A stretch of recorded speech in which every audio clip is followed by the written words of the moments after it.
Kama kuna kwa ma avantage tuzijue na kama kutakuwa ma desavantage tuzijue. Aya, karibu ndugu kutuambia kwanza watate role yabo ni gani? Batate role yabo ni gani? Matondo mingi ama aksanti ya mingi sana bwana mpasha habari kutupatia tena na kauli. Kwenu tu wasema tena ni Amani Biringoma Kizuri ndio kuzungumza kwenye mic sasa kama na hii. Maana ama avantage ya batate bakuna. Tulikuwa kwanza nauliza role ya batate. Role ya batate. Bana jouer role gani? Batate bana jouer role ya savile singa ya turelie monde spirituel na monde physique. Dunia ya kiroho vile vile dunia ya kimwili. Donc wako intermédiaire na père créateur. Njo ile maana ya batate kwetu. Donc batate njo ba ancêtre biko ba intermédiaire entre les vivants et les morts.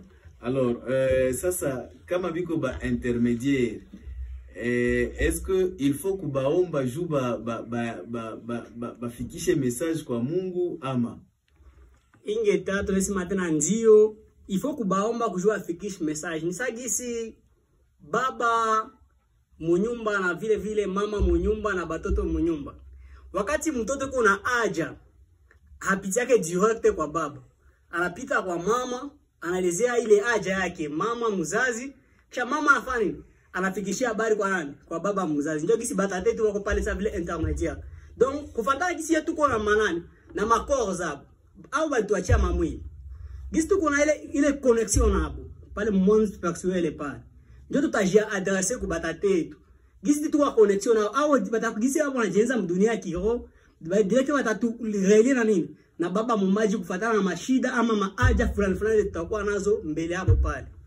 Ala, mulikuwa nasema bo avantage za kuomba batate ama na ma desavantage ziko? Ingeta kuna kuwa avantage ya kuomba batate na kuna kuwa ma desavantage za kutoomba batate. Ni wakati tunaomba batate nini tutapata na wakati atuombe batate nini itakuwa? Njoo ile pale mzongo. Ndio tuelezee tusikie. Avantage tuanza kwa avantage ama wakati tunaomba batate nini tunapata? Ya kwanza ni tunaona mfano mmoja wakati mtoto uko omba mzazi wako na wakati mtoto uko omba mzazi wa mwingine. Nini nakuwaka pale?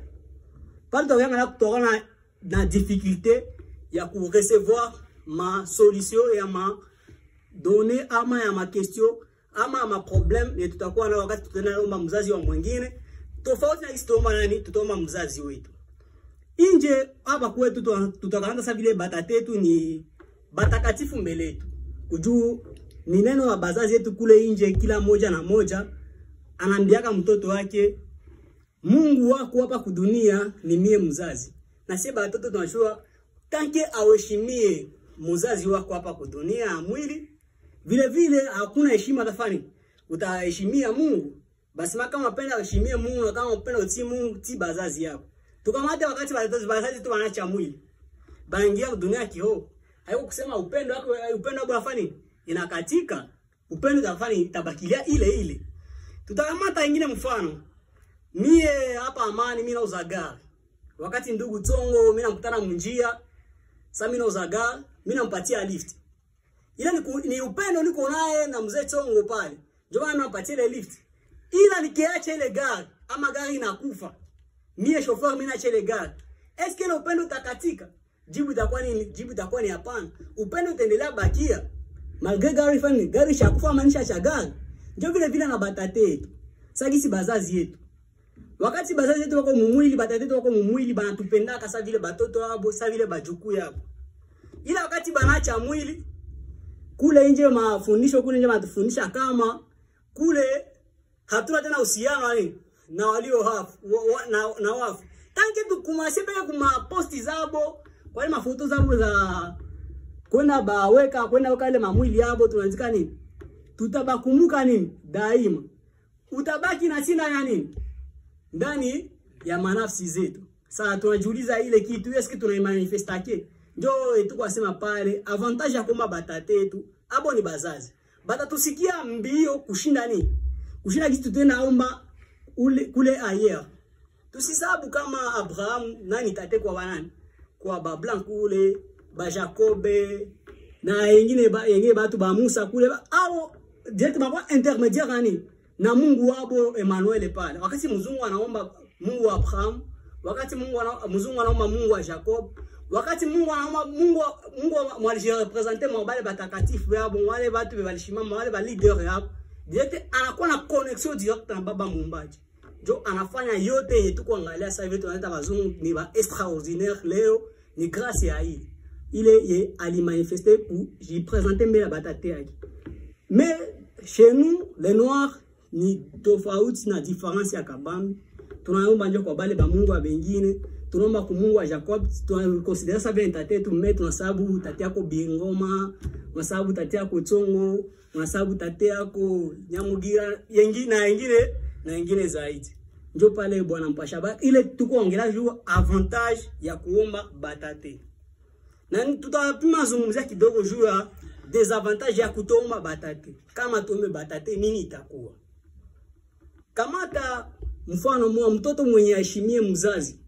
Nyumba inakuwa namna gani? Bana jitembeza namna gani? Ile nyumba uhusiano unakuwa namna gani? Ndio gisi nasie kwetu.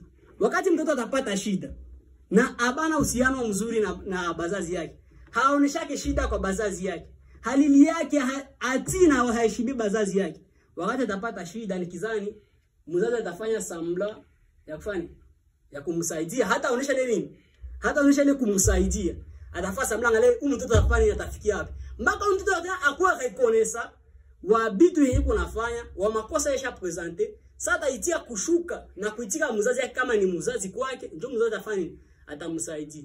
Ndio tutakutana ma problem zeze kutoka sasa kusie banwa. Hata sema sasa tuko barish, hata sema sasa tuko na baraka, mais tofauti tuko na la parce que tunajidéconnecter kuba ancêtre yetu, tunajidéconnecter kuba tate yetu, tunajidéconnecter ku monde spirituel yetu. Mais sasa bale ba zamani benye balikuwa wanajiconnecter. Sasa kisu unasema mais est-ce que ba africain ba zamani walifanyaka vitu yenyiko extraordinaire alors que balikuwa kabiko connecter na banani hapo avant christianisme ikuwe? Ndio mimi nasema batate yetu ba avant 1400 balikuwa jiconnecter ku batate yetu na balifanya vitu vya kushangaza dunia, parce que tunasema Afrique première civilisation. Tukisema première civilisation au monde, kama Afrique ni première civilisation, maka tutakutana ma invention zile za nini mu Afrique. Make bali abo ndio banaanza sikikuwa civilisation mbele nini mbele bengine kujua balikuwa na uhusiano na batate yao. Tukikamata banatuambia Afrique ndio première écriture ilitoka ndani. Tukisema écriture tuangalia mwandiko, tukiangalia mwandiko tunaangalia masomo, ndio tuangalia wale wapaya wa Socrate, bapera medicine kule mbalimbali, balisoma nini, balikia soma mu Afrique. Tena tutasema nini, Afrique berceau de l'humanité. Unaangalia pale ila yote ni kuonesha digisi tuko nini wakati kule mbele, na tunaona connecter na batate yetu, na tunaona connecter na monde spirituel yetu, donc tulikuwa bien. Na tukiangalia shangala kitu tombo kaburi ijengo kitu iko ijengo mu extraordinaire, tant que muzungu loku grandeur tunamjua ndani, loku grandeur yenye ba africain ba kwaya bana muogopa ndani, ashashindwa jenga tu kaburi yenye zinajengwa pale ile mapiramide, ile mapiramide makaburi ya ba farao. Fasi maki ni kitu sa ujue kwenye kaburi inakuwa vile. Alors ma elevation za manyumba zilikuwa kai, mabitu ilikuwa kai. Tukiangalia pale hata mu Biblia, wakati batoto wa Israeli bako toka ndani ya butumwa Misri pale kumkono wa Farao, wakati Musa kwa batosha ndani ya butumwa, Biblia pia inaklambeka bali bakimiza kana machar de combat. Unaangalia ile ni kuonyesha ke Afrique ilikuwa éveillée avant les blancs, avant l'engine ma race pale, mais leo sasa tuningia mu colonisation, sasa tuningia mu butumwa, ikionekana sasa vile tunapoteza. Na msishangale ma plupart ya inventions de mnajua leo ni banoir ndio walikuwa nazicree. Haya, tunasema tuko ku 09 kama unapenda kuparticiper na sie, na kama unapenda kutupatia ujumbe fupi, tuko ku 09 99 22 70 07 09 99 22 70 07. Pia kwa officiel 090 38 34 038. Africell ni 090 38 34 038. Alors, tunasema avantage ya kuomba batate. Avantage ya kuomba batate. Bo, utabaomba namna gani? Kuko gisi ya kubaomba, kuko rituel, kuko nini, munabaombaka namna gani? Asante sana bwana journalist kwa kutupatia na kauli. Avantage ya kuomba batate kuko ile njia ile tunaweza kufikia. Sisi tu lamuka kulamuka mimi napita tu kwa mzazi bila hata kumsalimia kwanza. Msalimia na gisa lilamuka gisi imerake iko gisa attitude yake iko ndio ni m'exposer problèmes zeniko nazo personnellement. Najua kisi kubatate hatutakuwa briski. Tutakuwa kwanza mwale njia yao tujue kwanza namna gani hapo walikuwa wanajiconnecter na monde spirituel yao. Jo hapo kutuacha mu dunia mwili au bashangia deja mu dunia kiroho. Mais il faut tunaona ile canal yenye walikuwa tumikisha jua jireconnecter mu monde spirituel na sheni ile canal yenye tutakuwa pitia mu juu tukutane nabo. No, nyie mnayua kanale manake mnayua kanale. Deja kama mnasema juu ya ile manake mnayua kanale, mtuambie kanale itakuwa hai. Ile kanale ya kwanza ni reconnaissance kwanza tujue kama wana exister. Je si une fois ça tuleta christianisme. Walitufundisha namna gani ya kuomba. Walitutosha kwa esprit zetu za Afrika. Wanatubeba ma esprit zenye nao walikuwa nazo. Majina zingine zenye haziko identique na realite ya vie yetu. Iko vie physique, iko vie spirituelle. Na ile kanale yenye tulikuwa tunatumikisha ni kanale yenye mkombozi wetu Mfalme Kimbangu alikuwa tuonyesha ile njia. Magesho tuyo ba nani kuomba batate tamu kwa turudilie mkombozi wetu Mfalme Kimbangu. Bon, siwe kama ni kupitia tu kwa Kimbangu ndio utafika kwa batate manake. Ndio Kimbangu anaonekana sasa vile alama ya ma esprit libre zote moto mweusi. Juu ufikie nani ile zile ma esprit za batate itamoza uji reconnecter kwa Kimbangu naye na anaorienter demande yako kwa tate ule mwenye ulikuwa kunaomba. Juu mu monde physique kila mtu iko na shughuli zake, kila mtu kwa kazi zake, kila mtu iko na capacité zake zile zenye anafanyaka. Na ni vile vile monde spirituel kila esprit iko na kazi yake. Sasa Kimbangu anakuwa pale anakuwa kilalo ya kureconnecter kila haja kwa capacité ya esprit ile inapasha répondre ile nani lebeza. Bwana tuelewa mzuri, lakini Mungu anasema yenge keno mheshimiwa, mie ni Alimasi Pambanza Nzulu. Tuko na wafata 5 juu ya 5. Asante sana Alimasi hapo Nzulu. Ukikuwa na ujumbe kama unakuwa na kia kuongeza ama ulizo unauliza bila problem. Tuko ku 090, Africell iko ku 090 38 34 038 090 38 34 038 na RTL iko ku 09 99 22 70 07 09 99 22 70 07. Alors ndugu anasema il faut kuomba, il y a des avantages mais hatuyajua zile maavantage kabisa. Utuambie par exemple concrètement manake saa hii kama niko na besoin ya $10 nikiomba tatenda ipata. Asante sana bwana mpasha habari. Bwana mpasha habari anatuuliza swali kama iko besoin ya $10 akiomba batate ataipata. Tutasema kila kitu inakuwa na mérite, kujua tunatembea kana loi ya complémentarité. Yonapana jonafani njo unavunaka. Kila kitu ni mérite bandugu yangu. Tukiomba kwa batate pesa, batatupatia. Mais kujua batupatie pesa inomba tunakuwa na mérite ya ile pesa kujua. Hakukuwa automatisme mu dunia, jamais. Hata nomba batate yako usikwa kwa automatisme, kwa ku mécanisme. Una mérite kitu utaipata. Ndio vile bwana mpasha. No, hapana uyajibia una mérite ya kama una mérite ya. Le mérite ni ngati tu expliquer kidogo. Yeah, tu expliquer mzuri. Jo unasema les avantages. Maana sasa niko njala, mimi naambia tate niko njala unipe bugali atanipa. Matondo mingi sana. Tutakaanza tu mfano pale kujua kuexpliquer pale bwana mpasha baba anasema tu expliquer zaidi sana juu ya avantage ya kuomba batate manière yenye iko palpable. Donc mu liquide avantage gani tutapata mu liquide? Bandugu yangu tukaudia nyuma, Afrika ni Afrika yenye ilikuwa inajeneza na kila kitu. Tuko na budongo tajiri, tuko na hewa tajiri, tuko na mazingira yenye inajeneza kila kitu. Donc tuko exploiter mu njia ya kukwa ya kuoma batate tutapata. Parce que batate jo a dominer kila kitu. Ni le mature, ni nature, bonjo. Ni mamwili yabo na lala pale. Donc ile usiano tukejenga nabo tutaipata. Bwana Mpasha Habari anaweza kurasire ke mtu mwenye na maka batate, mtu mwenye kwa batate, parce que batate na wako musase mbili. Unaweza nso kwa positivité batate, kumbe kwa négativité batate. Parce que wakati tutakuwa ku batate benye bako avant 1400, haiko sa vile utakuwa ku batate bako après 1400. Batate après 1400 batate bali komala mu colonisation. Donc pale kutakuwa moins difficulté. Toujours uweze kwa ku batate avant 1400. Donc il faut ajiconnecter ku monde ama ku dunia yenye yeloe baka tuletea dunia ya walongo mfalme Kimbangu. Donc chini ya walongo mfalme Kimbangu utakutana wale batate wako positivité na utapata kila kitu kiko kwa besoin. No, niliwazo utaniambia bwana journaliste, mie nilikuwa hivi nikaomba na nikapata. Ndio concret. OK, c'est logique. Bwana journaliste niko hapa sasa hivi niko hapa ku media yako. Yote nimesema yani konayo mpaka na ujuzi niko nao mpaka na kila kitu niko nao. Ni grâce ya dunia walongo mfalme Kimbangu yefani ndio litufikisha pale.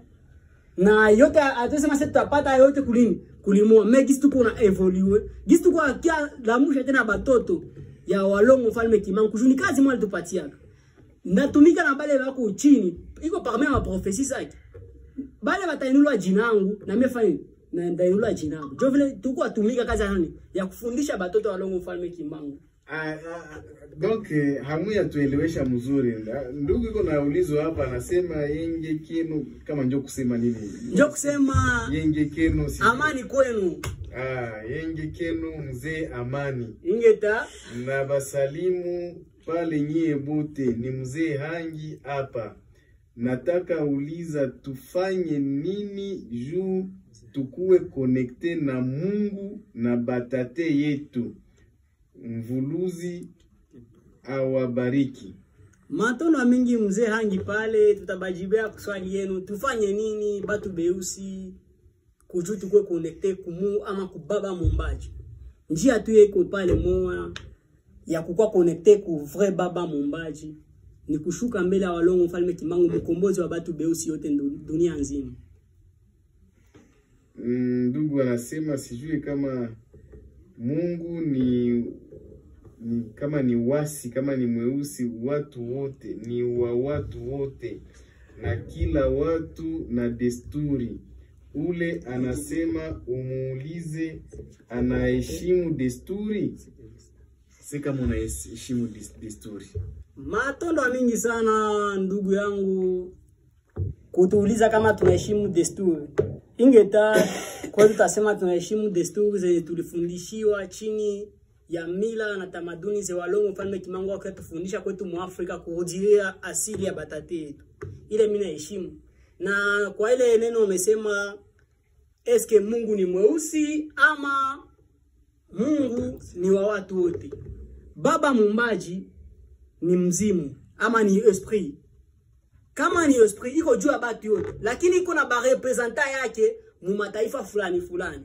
Kujua wakati batatia pale simba, wakati batatia mbuzi, wakati batatia kondolo, kila kitu batatilia kiongozi wa kuiongoza. Simba batapatia kiongozi wake nini? Wake simba. Mbuzi batapatia yake kiongozi mbuzi. Mais wale wote wa representer kwa nini? Kukua ya baba Mumbaji. Tutakamata mfano mu ma salle de classe. Mnakuwa mu kila classe mnakuwa ba chef ya ma classe. Lakini bale ba chef wa representer administration ni ya masomo pale. Chini ya directeur na vile chini nini chini ya prefet. Ndio vile bale ba representer ya marasi hapa ku dunia ya mwili sa vile dunia kiroho ba representer baba Mumbaji mu kila rasi. Donc baba Mumbaji hana rangi fulani. Baba Mumbaji meko ba representer mu kila rasi. Nikizani tumejibia kwa ile swali yenu mzee wangu. Ndugu anasema bonjour RTNC.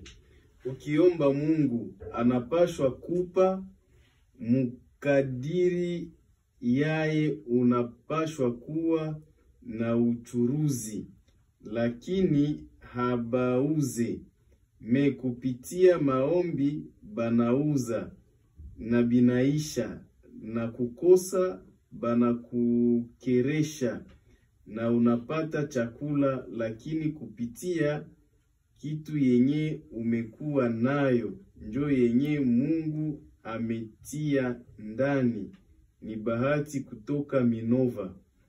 Manake anasema sasa Bahati kutoka Minova. Sasa kama uko mchuruzi hauna baklia, utaomba nini na utaomba nani juu akuye uza?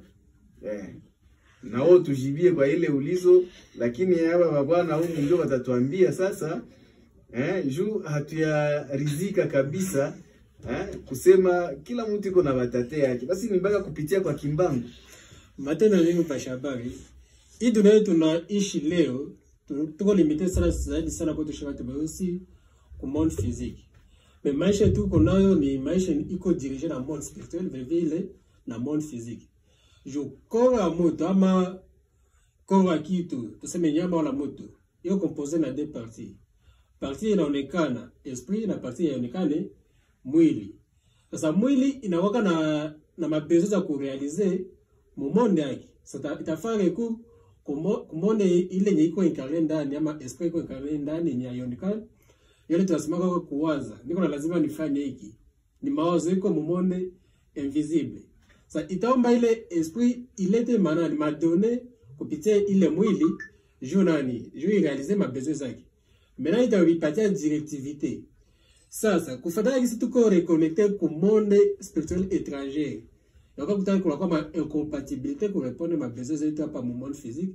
Na choma inaonekana tunakuwa race nyiko sa vile arrêter par rapport na race zingine. Zingine race zote ziko connecté ku monde spirituel zao, mais shie inaonekana tunakuwa orphelin spirituel. Tuna départ njo na ingine ma divinité za nani? Za kigeni. Tunacha zetu. Sasa ndio ilikuwa jibu ya ndugu Baraka pale. Bon, sijue tusome kwanza message. Ndugu anasema ninaendelea kusema juu watu waelewe, munawasomea na Biblia kwa mfano 1 Corinthiens 15:11-16. Inasema nini bwana? Si hatuna Biblia hapa. Ndugu anasema mie niko mwanafunzi kuvuvamu, ndio maana nimeuliza vile, lakini sirizike kwa ile jibu ya mzee Amani. Ni Hangi anasema harizike kabisa. Kestio ya Hangi ilikuwa nataka uliza tu tufanye nini juu tukuwe connecte na Mungu na batate yetu. Ni mwenzenu mwanafunzi anauliza. Matono mingi mzee Hangi nikizani kwa uliza juu ya batu yote benye bako na fata emission ama radio kusaka mana hii yenye iko uliza tufanye nini juu tukue connecte na Mungu na batate yetu. Ensele njia ya kufanya ni iko simple tu. Tunakuwa mlani kamata batu wenye tukaanza mfano kwanza ku Christianisme. Kama unapenda jiconnecter na Emmanuel, utajisoumettre mbele ya nani? Mbele ya Jésus Christ.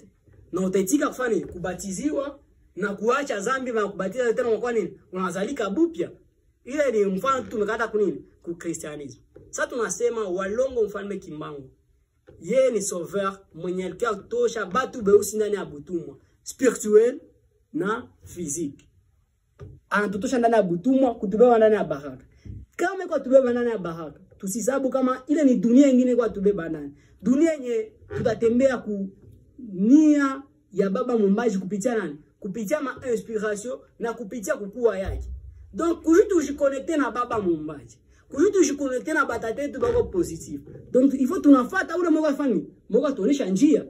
Njoo kupitia Walongo Mfalme Kimbangu bana tutumia mfundishi hapa kwa sasa kama anaigi tu kuzungumza. Tunakuwa na Nelson Nyanzila kiambuza lapana na Angola Mfalme Kusu. Anakatuonesha njia ya Walongo Mfalme Kimbangu. Anakatuongoza munjia ya batate tu bako positif. Donc il faut tunafuata ma instruction. Ndio anatuletea kitabu takatifu ya banaita siku 100 anza. les lois de la création. Donc ile inatuonyesha nini? Namna gani tutashitembeza ndani ya dunia kujutu kuwa connecte na baba Muumbaji, ndani ya dunia kujutu kuwa connecte na batate yetu. Ndio kila ule moja na moja atakuwa na ile hamu ya kuja jiconnecte na batate yake, kujafuata njia ya baba Muumbaji. Nikizani atasoma ile kitabu takatifu yewaita siku ya semono anza, les lois de la création. Maton Ndugu anauliza banasema Yesu alikufaka juu ya bazaifu yake, na siye tuko feble juu ya yeye, kisha atanisaidia na nini? Njo maana mie nina ombaka batate yangu. Manake huyu anasema yeye anaomba batate. Sasa bale batate balishaka kufalia nini? Njo jibu, njo hauya nijibia. Bale batate wamekufalia nini kama unawaomba haombe Yesu? Juu kuko mtu mwanakwambia anaomba Yesu, yeye anafanyikiwa. Anaomba Yesu anafanyikiwa. Témoignage ziko mingi. Sasa na wewe témoignage kama unaombaga batate yako, témoignage ziko wapi? Mtupatie zile témoignage. Tuyue sasa, eske ni kuficha? Eske kuko njia, kuko sala, kuko nini juu uonane uongee na wale batate? Ile njoo watu wanapenda wajue, na watu wanapenda wajue nikamuomba saa hii atanipatia kweli? S'il vous plaît, muni explique kama ni batate gani njoo tufuate Mungu wabo. Juu kuko batate bakutuzala kimwili na batate betu bakiroho. Ni pitié njoo anasema vile. Mato na mingi sana ndugu pitié. Ase tufate batate gani? Batate ya kutuzala ama batate ya kiroho? Ndugu, wakati tukazungumza hiyo batate ya nini? Batate ya kiroho. Kila ule ndugu mwenye aisha cha mwili na kuingia dunia ya kiroho ni direct anakuwa nini? Anakuwa tate. Wakati tukazungumzia tate tukazungumzia ba ancêtre. Donc kila ule mwata cha mwili kweli muloko yako direct anakuwa ancêtre yako. Juu ameingia dunia nini? Dunia yenye inajeneza. Dunia yenye haiko limite. Unaangalia pale. Ndio tukazungumzia batate. Sasa kujua tuweze jiconnecte kama tabla ndugu mwenye aliacha mwili na iko mudini ya Kikristo, mudini ya Kiislamu na ile nyingine madini kule nje. Je, atakuwa mpositivite ya baba Muumbaji ama atakuwa fasi gani? Tutaendelea zungumza zaidi jua pale. Il faut tujiconnecte. Sasa kujua tuweze jiconnecte kwa batate batakia tuletea positivite. Parce que kwa batate wenye wako na leza negativite ni kwa banake inspirer négativité. Alors, yeye anafani, il faut tunajiconnecter ku dunia. Njia tu ya kuomba batate wako positive kuju tupate kwa batate. Il faut tunashuka mbele walongo fumu kimbangu. Matendo mingi kwa shabari. Nitaongeza tu kwa mzamani. Wale batate betuko naongelea kwa batate ba kimwili. Tataka kusema age physique, ule mweko na maisha pana. Tatende ule ile esprit yote ile ilishavutia monde spirituel. Ilikuwa kwanza kukutangulia mali monde spirituel maki ayo je inajikuta iko monde iko infini ko monde inajeneza fasi yote. Yote unaanza kuwa nayo lazima itaomba mawazo kama esprit yako na kwa ile capacité ya kujireconnecter nayo. Je kupatie ile ma directive utafaa kupitia monde physique, je monde nayo ipite exécuter ile ma idées utaptala. Ça vile tunaita ma inspiration. Ile esprit yako yako mwili na jireconnecter na l'esprit na kupatia mwangaza clair ndio unakuwa una exécuter monde physique. No, Tsongo, mtu anauliza kweli. Muko mnaenda mbali. Il faut être concret. Tate yako ni Tsongo kama Tsongo nani? Tate yako njoo ule, njoo tate yako. Sasa nyewe muko mnaenda kama batate. Soyez concret, mupatie watu unasema mbo mie tate yangu mie Tsongo antuka walimuzika fasi fulani. Nikaenda nikamulilia akanisaidia hivi. Sasa eske ni batate wote ndio wanawasaidia? Ile ndio shetu tunapenda tusikie.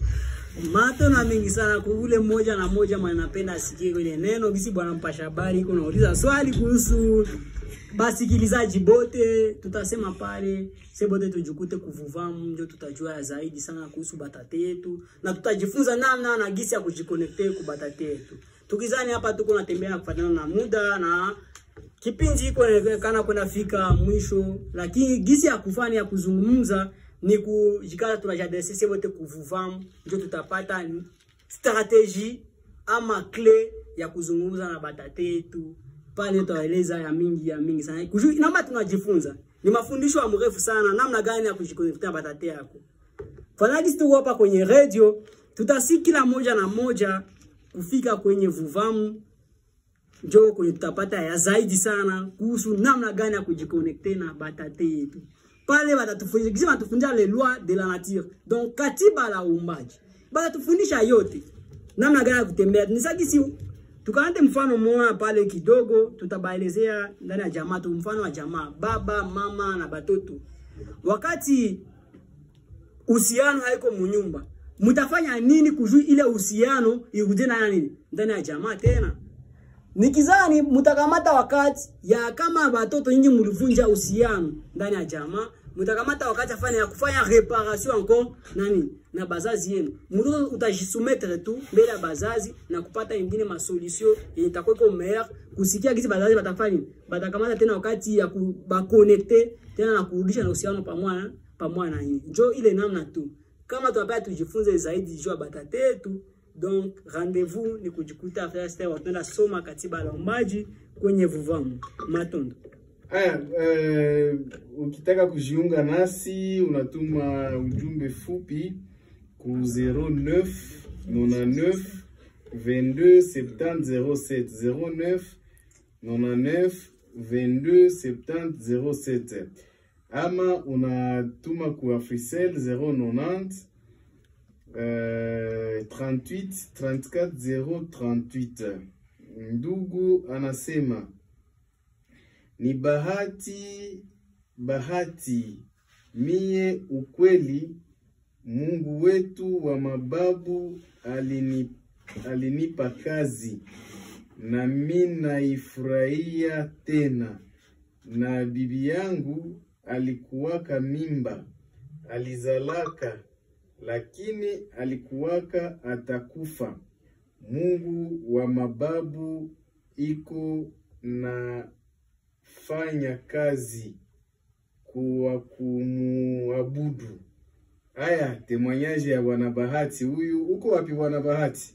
Minova. Bwana Bahati anasema iko Minova. Asante sana. Sasa ni tate yako gani ndio alisaidiaka nani alisaidiaka juu upate kazi na bibi yako atoke kwa hospitali? Tate yako wa jamaa ama wa clan ama wa tribi? Mie ni Nuru Muinigo. Bwana Nuru iko Muinigo.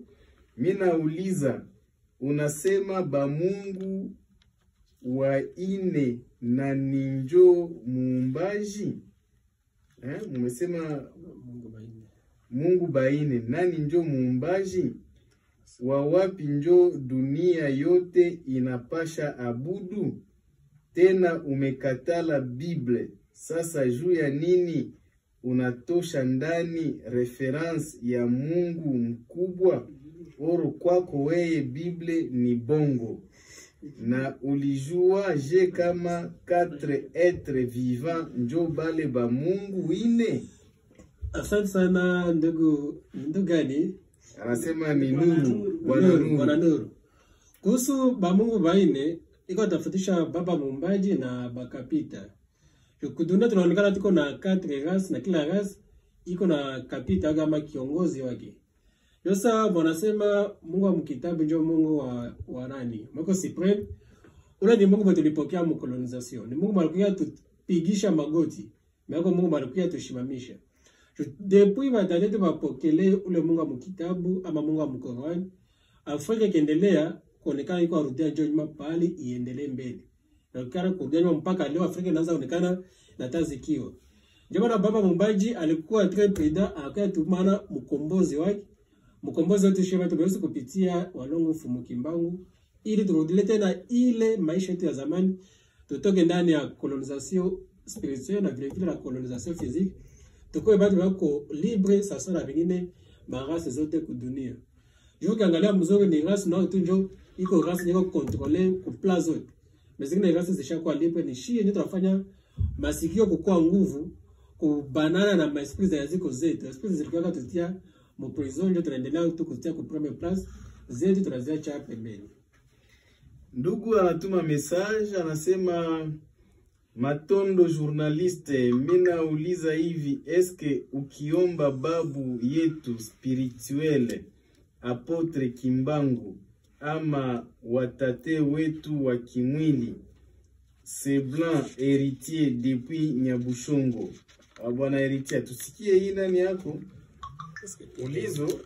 Sijue eske ukiomba babu yetu spirituel Apotre Kimbangu ama watate wetu na wa kimwili, sijue nataka uliza nini, kama mmesikia sijue. Lakini kuna kuwa ndugu mwingine anasema batate banajibiaka sana, na kama leo beusi tunateseka ni juu balitutenganisha na batate yetu ni Mulinda Pakiziba 2. Sasa unasema batate banasikiaka sana, si basikie basi bakuye batu wane ni batatu. Bonjour kaka, minapenda unieleweshe kupitia maandiko ya wababu au kitabu yenye baliandikaka. Hapana leta mareferanse za mubible. Juu kwako weye Bible ni bongo. Njo maana utueleweshe tu mukitabu, na ukiendelea kuleta referanse za Bible ni kusema na weye unaelewa kupitia Bible. Ni nuru kutoka Inigo. Munijibie samedi ingine njo nitakuwa dispo. Bwana Nuru. Bwana Nuru, wakuleta pima kujibia pale kidogo, kisha samedi ingine gisi unasema utakuwa na wakati tutaendelea kujibia. Tukisema mfano, wakati mtu anazama ndani ya maji, mtu akuya mwokoa, inomba faini, inomba azame nae ndani ile maji kukia mtosha maji. Wakati atamtosha mwele maji, nikizani na ule mwenye alikia mwokoa atatoka naye afani na melubana. Ndugu yangu, kupitia kitabu sa vile Biblia, kupitia kitabu sa vile Qur'ani, njo ilituma batu beusi banangia nani ya butumwa, njo ilituma batu beusi banapoteza kukua yabo na kufata kukua nini ya ile mabitabu, kufata kuwa ya bazungu. Sa kujubu batoke kule, inomba tunaonesha ile nani, tunaonesha ile bubaya ama tunaonesha ile kukua ile Biblia kukweli, tunatia kumustari. Tukishatia kumustari njo kumbe walitubaniaka hapa. Kumbe tulipoteleaka hapa. Ndio itatusisha bali tunatoka nini? Tunatoka mwa ile kitu na tunafuata sasa njia yetu, tukishajua ile nini, tukishajua ile kweli. Ndio maana tuko bafundisha kweli ya Biblia. Hapana uongo. Tuko bafundisha kweli ya Biblia. Biblia ni nini? Biblia inaleta nini kweli? Ndio ile pale ndugu bwana. Bwana Bahati anasema tena hivi, Bahati kutoka Minova. Baba wangu mwenye alinisaidia ni wa mjamaa, anaitwa kwa jina ya Lukobera, na niko napanga kukeresha mwalimu Farao juu ni mwanaume. Asante sana wana. Ewane, mambo yako matata. Ona, mupatie Farao neno njo adetaye ile maneno.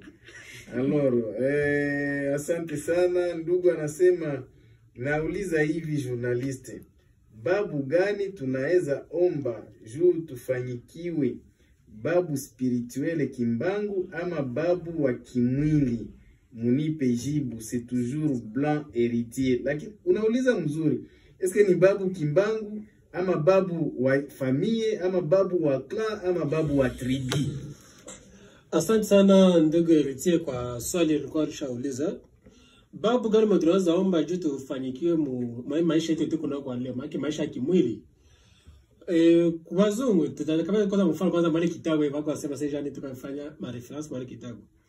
Yesu pekee alisema ndiye njia ya kweli ya uzima juu ufike kwa Mungu, ama juu ufike kwa Baba umbaji mwenye alimtuma. Hawezi fika kwa Mungu bila kupita kwake. Maana akijidetermine sasa vile ni njia kwa ile race yenye alikuwa kwa ile race ya watoto wa Israeli. Sana kwa tu shewe weusi, ile race ya weusi. Mwalikuwa na ile message ilikuwa walongo fumu Kimbangu. Ile alikuwa tuonyesha kimungu yetu, njia yetu, namna yetu tunaweza pitia ili tupate ile interconnexion entre monde physique yetu na monde spirituel yetu. Ma solution zote zitaona nazo besoin hapa monde physique ziko mu monde spirituel. Sasa juu tuzipate tamba tujirecollecte kwa walongo fumu kimbangu yana tupatia ile manani ile madirective. Sasa manake tate wa clan, tate wa tribu ye hana kazi. Tate wa clan, tate wa tribu iko na kazi juu mukila tribu kuna kaka ba gardien ya kutime. Sasa il faut kuyasa kama ule gardien wa kutime est-ce iko libre wala iko prisonnier. Kama iko prisonnier itakuwa difficile akujibie kwa ile ma requête zako kama ile mabezo zako nazo prisonnier hai. Gisi mu monde physique tuko na ma prison. Mtu waza mfunga unaweza ongea naye mbele hata hakuna possibility ya kusaidia. Na hiyo gisi na monde spirituel na zile prison ziko. Je monde physique ni reflet ya monde spirituel. Ukisema wewe naomba esprit yako prisonnier ndio itakusikia. Mais kitakuwa na incompatibilité ya kukuya ukijibia pa monde physique. Ndio maana walongo fumuki wangu alikuwa esprit libre. Tena alikuwa messager spirituel. Na yeye ndio ataleva ile charge ya kufikisha ile marekete zao kwa Mungu ama motoleta baba mumbaji ndio atupatie ma réponse. Bena atafa mareku kwa namna gani anaweza déconnecter ile maesprit za watatizo zilikuwa ba prisonniers zikuwe libre kufuatana na energie yako yenye uko dégager sur les places spirituelles. Mujibie kwanza huyu mtu anauliza kabisa swali ya muhimu. Salut journaliste, ni Justin depuis Turunga. Bwana Justin Turunga, jambo.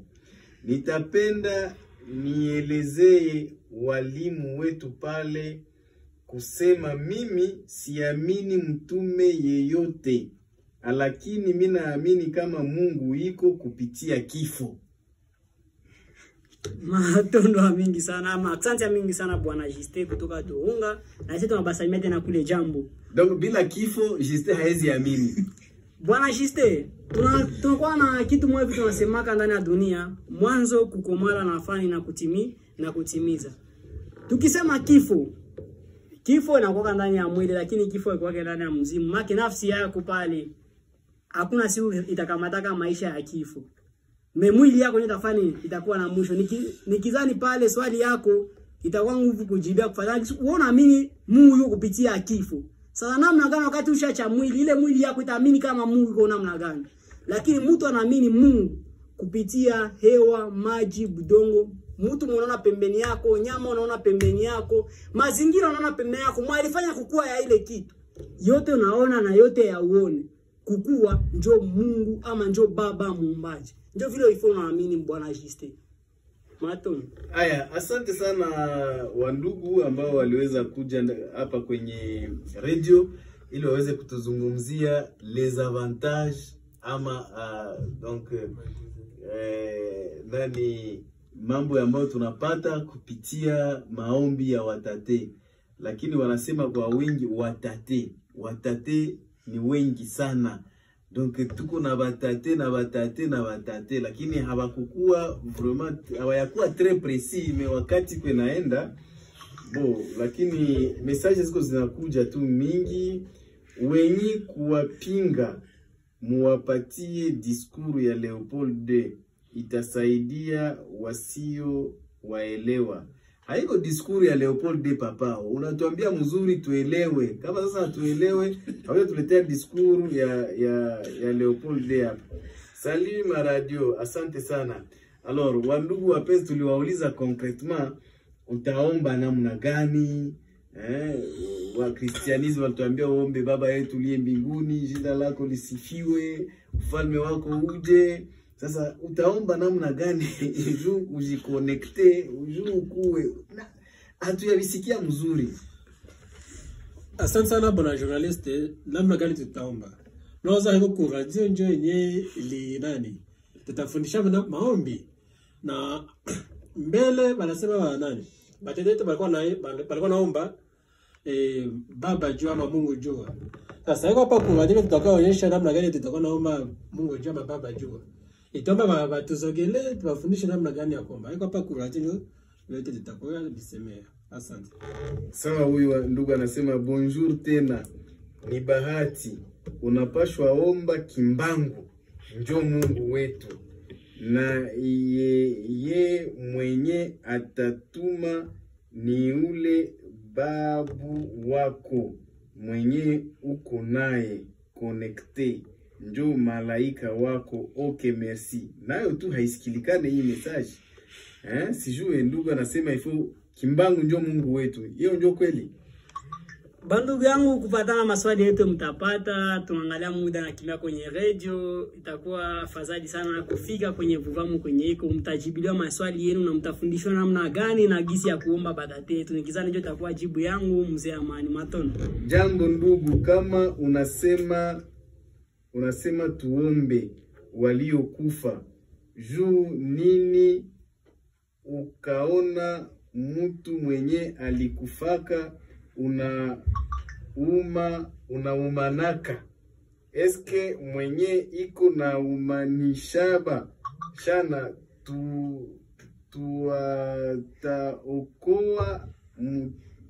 taokoa mtu aye? Tunajua ukisha kufa byako na vinaisha. Ndugu yangu, mnauliza ile swali nikizani banasemaka neno uliona na neno ulisikia iko na hali mbili ziko tofauti. Kuomba batate yetu tukizani Mungu, wakati tuko naomba Abrahamu ni mtu mwenye aliacha maisha. Wakati Yesu yeye peke alipanda pale kumulima anaomba Musa na Elia. Banafunza wakamwambia Bwana, tujenge vibanda vitatu, kimoja kyako, kingine kia Musa na kingine kia Elia. Alikuwa anaomba batu vaisha cha mwili. Musiseme ase hakuna uhusiano kati ya wafu na aliye hai. Tanki sepeke nilisema mwanzo wakati tunaanza kipindi. Sie bote tunaandika nini?